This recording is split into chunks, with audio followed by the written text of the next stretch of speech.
camerounaise ainsi que la Guinée équatoriale dans le cadre de cette affaire? Effectivement, Monsieur Tony, je crois que c'est une affaire rocambolesque, n'est-ce pas? On peut d'abord commencer à féliciter les agents de renseignement camerounais et ceux de la Guinée équatoriale. Nous savons que ce coup d'État a été déjoué ici à la frontière du Cameroun, n'est-ce pas? Au moment où les gens faisaient leur entrée triomphale en Guinée équatoriale pour renverser le président Obiangema, qui est un président qui a démontré par A plus B qu'il a la capacité, n'est-ce pas, de transformer son pays en Eldorado africain. Et ça n'a pas plu à beaucoup, n'est-ce pas, d'Occidentaux. Il faut dire la vérité. Parce que ces anciens putschistes qui sont en Suède, en Norvège, en Belgique, et qui se baladent tranquillement, et qu'on les utilise, ils sont logés, nourris avec toute leur famille, on ne les inquiète pas, on ne veut pas les extrader alors qu'il y a des procès qui sont ouverts. Maintenant, on a commandité, n'est-ce pas, une deuxième branche des terroristes, des assassins qui se baladent dans toute l'Afrique pour déstabiliser. Vous avez bien choisi le nom, opération, n'est-ce pas, Golfe du Guinée, terrorisme dans le Golfe du Guinée pour renverser tous les chefs d'État qui sont en Golfe du Guinée. Mais il fallait commencer par le président Obiangema. Il fallait voir si les frontières sont poreuses, c'est-à-dire si on peut traverser, n'est-ce pas, le Tchad et le Cameroun pour entrer en Guinée équatoriale et assassiner un chef d'État pour qu'il y ait un retour, n'est-ce pas, de la situation. Donc, moi, je crois que c'est très étonnant. C'est tellement étonnant que le président Touadéra, qui est un très grand président, qui s'est battu pour la stabilité et la paix, n'est-ce pas, en Centrafrique, et que la famille Yalo soit en train de se balader, n'est-ce pas, en Centrafrique, et qu'on dise même que ce sont des hommes d'affaires. Monsieur Sani Yalo, son frère et sa sœur ne sont pas, ils font pas des affaires. On appelle ça le blanchiment d'argent.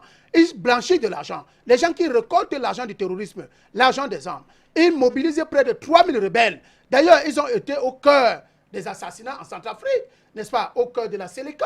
Ils ont commandité des assassinats. On a assassiné des innocents et qu'on les appelle au Soudan pour établir la paix entre toutes les parties, pour que la paix revienne en Centrafrique. Ils disent non et aujourd'hui, ils ont l'immunité. Ils ont l'immunité de qui? Qui les protège? Qui peut bien les protéger? Et quels sont ceux qui finançaient cette organisation de bandes terroristes? Et donc, un homme qui était à la tête d'une structure, soi-disant un homme d'affaires, alors que c'est un terroriste caché et en train de se balader librement. Je crois que la justice camerounaise s'est saisie de cette affaire, qui a ouvert une institution judiciaire et qui est en train de frapper la main sur la table parce que l'Afrique centrale ne doit pas être le dépotoir du terrorisme, la destruction de l'Afrique et de l'Afrique centrale. Parce que c'est là où viendra le chaos de l'Afrique centrale.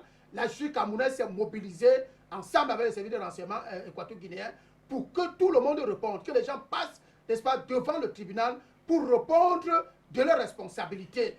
La grande responsabilité, comme je vous ai dit, qui est partie, n'est-ce pas, des troubles en Centrafrique, des assassinats et même des coups d'État manqués au Tchad, n'est-ce pas, la rébellion qui est partie de la Libye, en passant par d'autres pays, le Soudan, tout ça là, et qui doivent répondre. Parce qu'il faut mettre fin à cette histoire qui va venir déstabiliser l'Afrique centrale.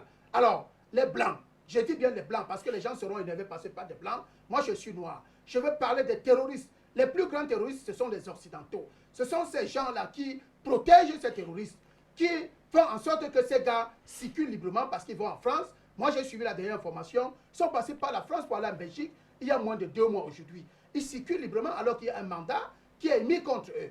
Ils doivent venir répondre devant le tribunal militaire camerounais pour leur commanditation, pour leur organisation de bandes terroristes et d'assassinats prémédités. Donc c'est de ça qu'il s'agit, M. Tony. Et je crois qu'au cours de ce débat, nous allons rentrer dans le téléphone. Parce qu'on ne peut pas permettre que les Occidentaux viennent organiser les coups d'État en Afrique. Nous sommes au 21e siècle. Les coups d'État sont dépassés. Même chez eux, il n'y a plus de coups d'État. Ils ne peuvent pas parler de la démocratie, de l'alternance politique, des débats politiques, des libertés d'expression.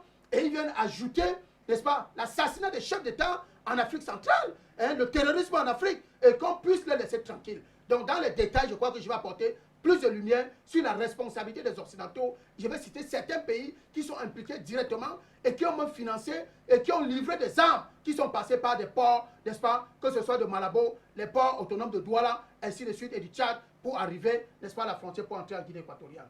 D'accord, merci beaucoup.